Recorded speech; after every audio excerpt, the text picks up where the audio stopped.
Comments from the Humanities Panel. Hello, my name's Jenny Cheshire. I'm a Professor of Linguistics at Queen Mary, University of London. I'm the convener of the Humanities Panel of the REE 2020. And my name is Wei Yi Li. I'm a Professor of Chinese Literature at Harvard University. I'm the Deputy Convener of the panel. In this video, we'd like to share with you the performance of the 8 UGC-funded universities in the REE 2020. The Humanities Panel is the most diverse RAE 2020 panel. It encompassed 8 different units of assessment. The panel has received over 1,700 research outputs, 48 impact case studies, and 41 environment submissions from 484 academic staff from 8 universities. The panel consisted of 12 local members and 30 non-local members from around the world. Most panel members were senior scholars in their fields. We formed 7 subgroups to assess submissions in the following broad areas: Chinese language and literature, especially pre-modern literature; Chinese language and literature, especially modern literature; English literature and translation; English language and linguistics; history; Chinese cultural studies; visual culture and area studies; and philosophy, religious studies, early China, and Chinese thought.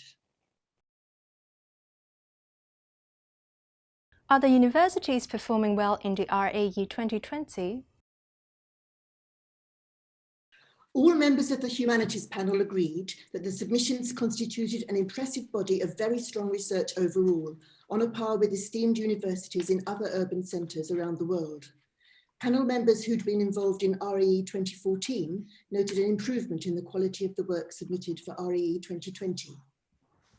Across the various units of assessment, we found articles appearing in prestigious international peer-reviewed journals, and quite a number of books came out with internationally recognized publishers. The focus of scholarly research ranges from the local to the global. While the history, literature, and languages of Hong Kong and mainland China attracts great attention for obvious reasons, there is increasing interest in other parts of the world and research topics unrelated to Hong Kong or China in various disciplines.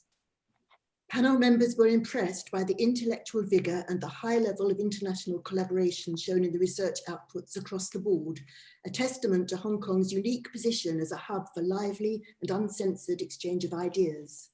Some panel members also recognised the high quality of work by younger scholars, suggesting that this reflected successful recruitment of talented young researchers trained both locally and overseas. And we also found high praise for methodologies.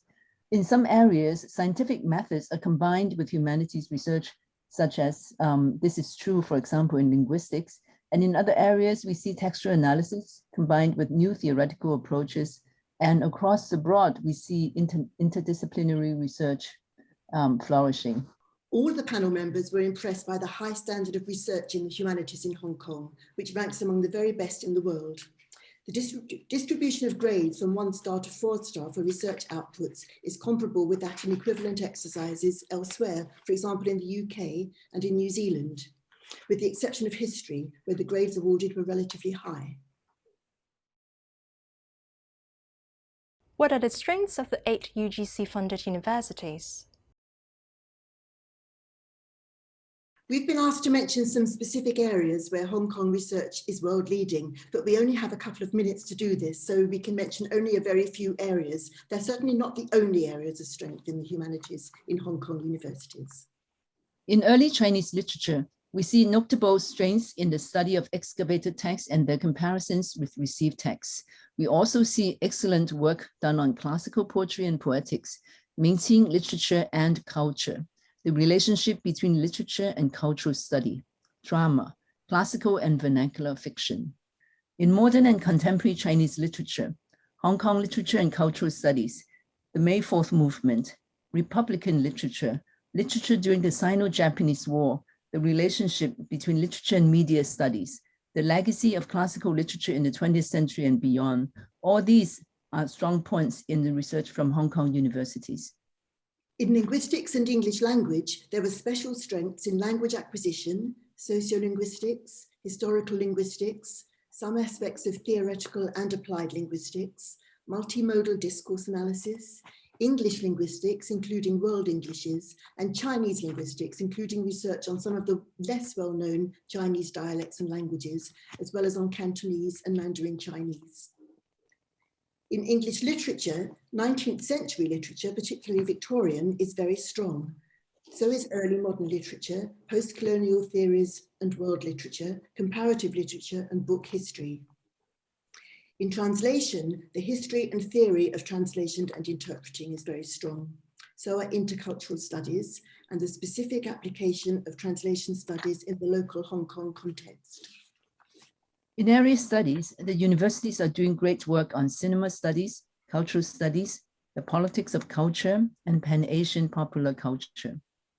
In history, Hong Kong researchers excel in work on Hong Kong history, the history of Guangdong and the Greater Bay Area, economic history, frontier history, medical and environmental history, European history, maritime history, East Asian history, and Southeast Asian history.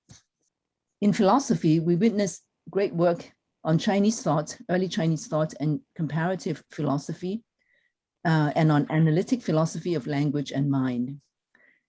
In religious studies, there are clear strengths in Chinese religions, Taoism, Buddhism, and Christianity in China and beyond. How can the universities strive for further excellence? There's a clear sense of strategy in most of the submitting units of assessment. Many individuals make an important contribution to the worldwide research community.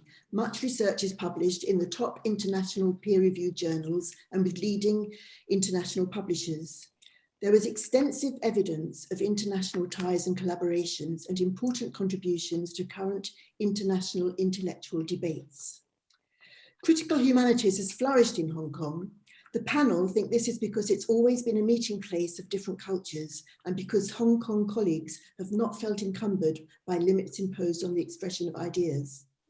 To further enhance research environment, the universities could consider increasing institutionalized interaction with overseas universities.